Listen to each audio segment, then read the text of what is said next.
జోహార్ జోహార్ జోహార్ నేరల మన వీరులకు జోహార్ జోహార్ జై తెలంగాణ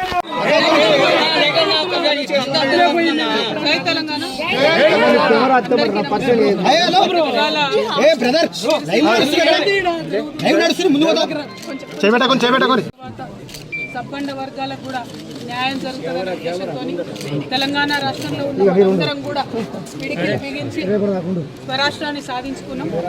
రాష్ట్రం వచ్చిన తర్వాత మరి నేరెళ్లలో జరిగినటువంటి ఈ ఘటన సభ్య సమాజం అంతా కూడా సిగ్గుతోని తలవంచుకోవాల్సిన ఘటన. ఈ సంఘటన జరిగినప్పుడు పరిపాలించినటువంటి కుటుంబంలో నేను కూడా ఒక సభ్యురాలుగా ఉన్నా. అందుకని సిగ్గుతో నేను కూడా తలవంచుకుంటున్నా, క్షమించమని మరి అందరినీ కూడా మనస్ఫూర్తిగా వేడుకుంటున్నాను. ఎందుకంటే తెలంగాణ రాష్ట్రం వచ్చిందంటే అందరం బాగుండాలి, ప్రతి ఒక్కరికి న్యాయం జరగాలని. కానీ కొందరు ధనదాహం కోసం మరి నేరెళ్ల గ్రామంలో అనేక మంది ప్రాణాలు కోల్పోయారు. ఆనాడు ఒక బిడ్డ ప్రాణం కోల్పోతే ఊరంతా కూడా కోపానికి వచ్చి మరి ఆవేశంగా రాస్తారోకో చేయడం, అట్లాంటి కార్యక్రమాలు చేసినప్పుడు పోలీసులంతా కూడా దాష్టికాన్ని చేయడం మొత్తం అందరం కూడా గమనించాం.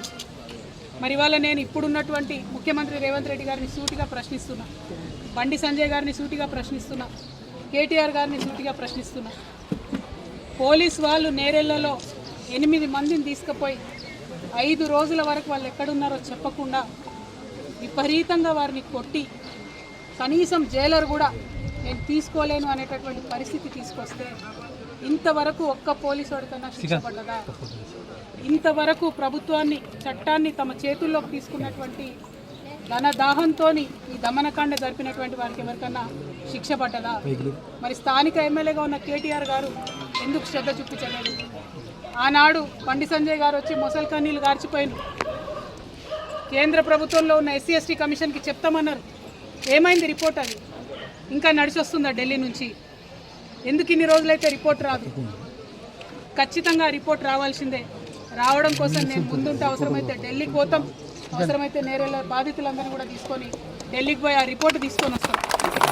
అంతకుముందు human rights commission, national human rights commission అప్పుడున్న డీజీపీకి చెప్పింది, చర్యలు తీసుకోండి, మీరు ఎస్పీ గారి మీద చర్యలు తీసుకోండి అంటే ఒక చిన్న ఎస్ఐని బలిపశువుని చేసి ఎస్పీని కానీ మిగతా వాళ్ళందరినీ వదిలిపెట్టినటువంటి పరిస్థితి. అంటే ఎట్లా ఉంది తెలంగాణలో? ధనవంతుల పక్షాన మీరుంటే పేదవాళ్ళపైన ఎంత దమనకాండ చేసినా 9 సంవత్సరాలు గడిచిపోయినా వాళ్ళని కాపాడుకుంటామని ప్రభుత్వం చెప్పడం చాలా అన్యాయం. ఒక్క ప్రభుత్వం కాదు, కేసీఆర్ గారి ప్రభుత్వంలో ఈ సంఘటన జరిగింది. తర్వాత రేవంత్ రెడ్డి గారు వచ్చి 30 నెలలైంది.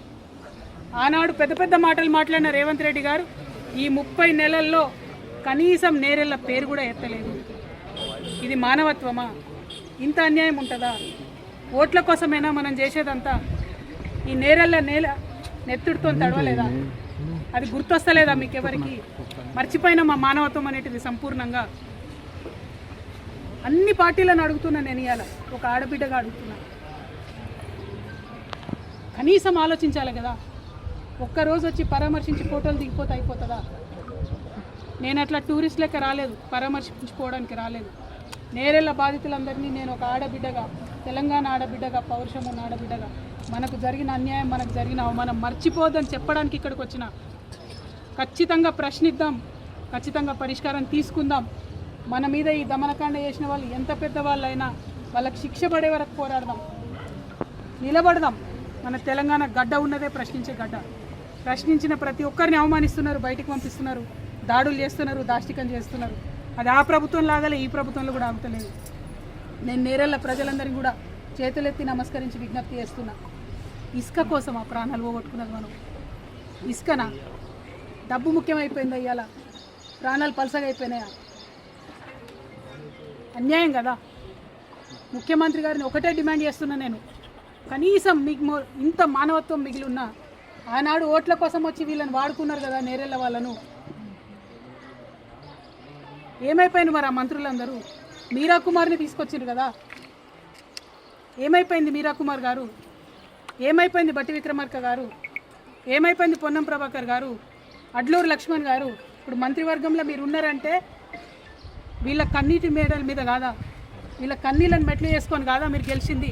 మర్చిపోతారా గెలవంగానే? మనుషులేనా మీరు? కొంచెం మానవత్వం చూపించండి, శిక్ష వేయించండి. భయం ఉండాలి పోలీస్ వాళ్ళకు ప్రజల్ని టచ్ చేయాలంటే. ఆ కుటుంబాలు పోలీస్ వాళ్ళు కష్టపడతారు, నేను ఒప్పుకుంటా. కానీ చట్టాన్ని మీ చేతిలోకి తీసుకునే రైట్ మీకు కూడా లేదు. మీరు చట్టం కాదు.